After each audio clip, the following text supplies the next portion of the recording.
znamo taj cilj. Cilj je da smo siti, da imamo dovoljno snage, energije, ali opet da smo istovremeno i lagani. Ne može ti niko reći, to je dobro, to trebaš jest, nego ti to moraš probati na sebi. Lijep pozdrav, dobrodošao na gimnastičku gimnaziju. U ovom videu pričat ću o prehrani gimnastičara, jedna tema koja možda i nije toliko često zastupljena, toliko popularna, ali svakako jako važna. Prehrana je jedna naravno od 3 najvažnije stavke općenito u zdravlju, ali i u treningu, napretku treninga, kad se priča o nekakvoj filozofiji, o uspjehu u treningu, naravno prije svega u izgledu, posebno prehrani pažnju posvećuju bodybuilderi i oni koji baš treniraju za izgled, ali i gimnastičari također ne smiju zanemariti prehranu.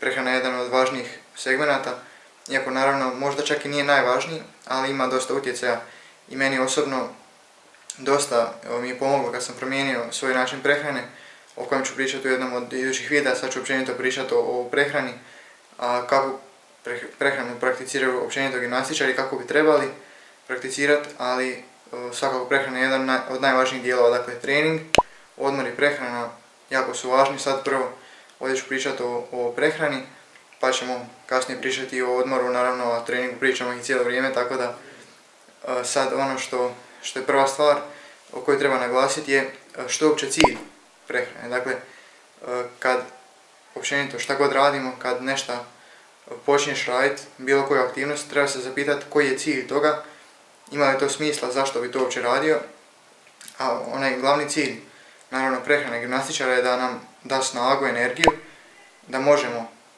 se nekako napeti dovoljno na treningu, da možemo izvući dovoljno energije, da odradimo sve te vježbe, elemente koje trebamo raditi. To je prvi cilj prehrane, da nam da snagu, da nam da energiju, ali i naravno da budemo laki, naravno da budemo eksplozivni, snažni i da nismo onako puni, teški. Zato gimnastičari ne smiju jesti, ne bi trebali jesti previše tešku hranu i previše količinski volumen hrane, zato što pogotovo prije treninga, dakle kad je pun stomak, onda smo teški od hrane i onda ne možemo skakati, raditi salta, skokove, okrete, stoji na rukama, jer jednostavno kad je pun stomak bude nam muka, možemo se lako ispovraćati ili tako nešto.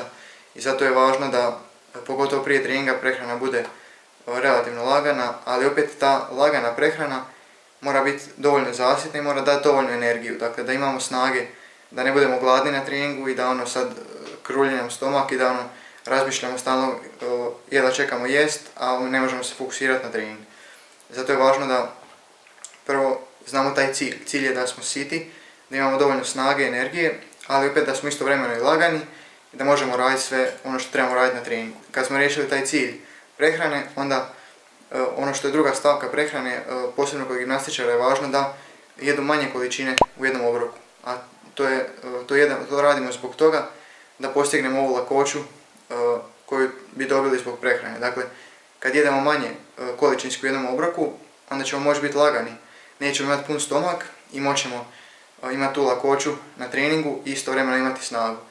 Dakle, to je druga stvar što je važna, da jedemo manje količine u obrocima. Naravno, tu može biti više obroka.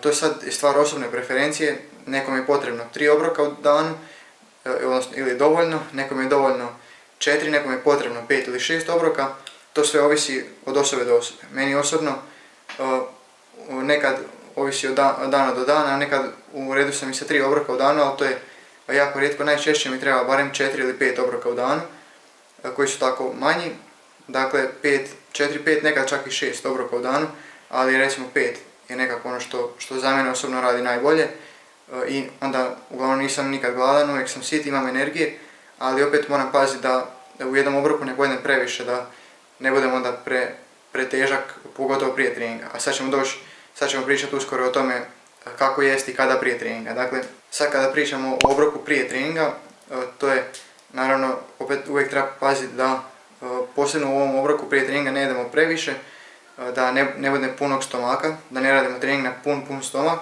nego da smo dovoljno siti, da možemo odraditi ta 2-3 sata treninga, da smo siti i onda tek poslije treninga ćemo opet jesti, ali da tokom treninga nemamo glad, dakle da nikad nisi gladan tokom treninga, ali opet da ti nije ni muka, da ti je teško, da ti je pun stomak. Zato, da bi to postigli, meni osobno najbolje radi da barem 1,5 ili 1 sat prije treninga jedem zadnji obrok prije treninga. Dakle, ako je obrok prije treninga treba biti najkasnije 1 sat prije treninga, jer taman taj 1 sat je dovoljan da se ta hrana već djelomično probavi i onda se oslobađa ta energija u tijelu i onda imamo dovoljno energije, a nisi gladan, a nisi ni pretežak za taj trening, a opet bit ćeš dovoljno sit tokom ta 2-3 sata treninga i onda možeš dalje nastaviti poslije treninga opet jesti koliko ti treba. I zato ono što treba zapamtiti je da taj 1,5 ili 1 sat prije treninga treba biti taj obrok prije treninga, ne pretežak, i ono što je još važno je da isto što se tiče samih konkretnih namirnica da budu neke namirnice koje daju dugotrajnu energiju. Dakle, meni je najbolje riža ili krompir, ili neko možda voli više tjesteninu, ali nikako ne jest one namirnice, dakle šećer ili nekakvu čokoladu koja se brzo razgradi i onda nemamo dugotrajnu tu energiju. Jer, na primjer, to sam i osjetio na svojoj koži kad bih pojeo čokoladu, pa čak tu spada i voće s jedne strane, kad bi to pojeli prije treninga kao obrok, budeš gladan već na pola treninga. Ali naravno zato to se može jesti eventualno ili tokom treninga, ali to najbolje poslije treninga, ali prije treninga ove nekakve namirnice koje daju dugotrajnu tu energiju. I sad što se tiče tih konkretnih namirnica, tu kažem najbolje te koje daju dugotrajnu energiju, ali to je zapravo više osobna preferencija. Nekom je bolje, neko ima neke namirnice koje voli, neko kojemu pašu, nekom nešto ne paše, neko nešto ne voli.